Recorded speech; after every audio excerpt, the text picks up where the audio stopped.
So the second motivational component is persistence. You'll never be great at something you've never done before but are trying for the first time if you don't continue doing it, if you don't keep on doing it. So, uh, subconsciously, think about that job that you've been at for even months, right? You have gained some type of consistency to where you started and what began as seconds turned into months. But you're not thinking of it that way. You're thinking of, okay, I'm being paid this rate, 5 days a week, first, second, third shift, 10, 8, 12 hours. So then you do the math that way. But you're not paying attention to, I clocked in for the first time.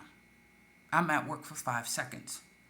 You're not paying attention to the beginning, those first 2 weeks when you're in orientation mode phase.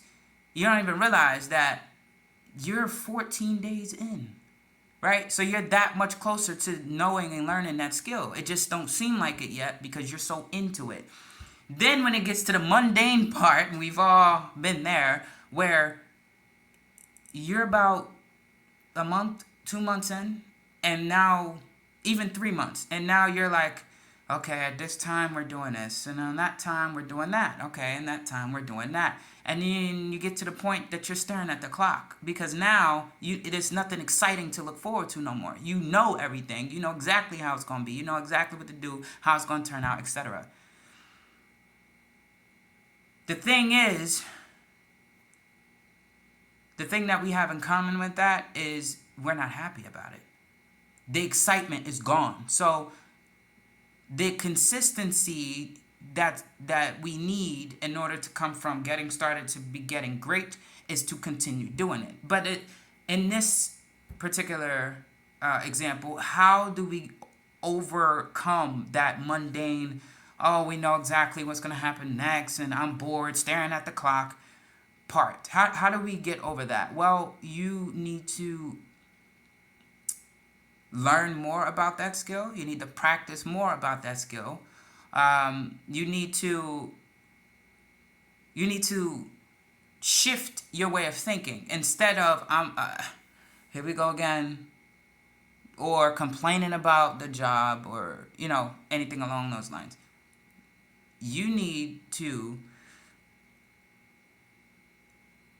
shift what you're doing with your time.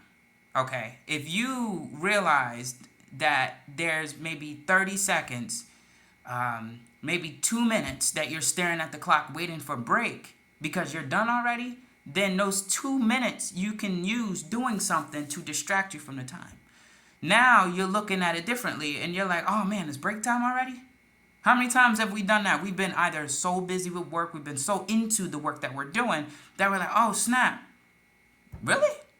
Dang, time's going by fast, right? So shift your perspective in the mundane thing because that can be the thing to get you over that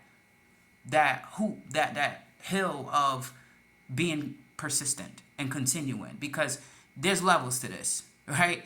And as we all know, you need to learn how to crawl before you tie up your laces and run. But you gotta take that first step, and you gotta keep taking steps. And that's the second rule: being persistent.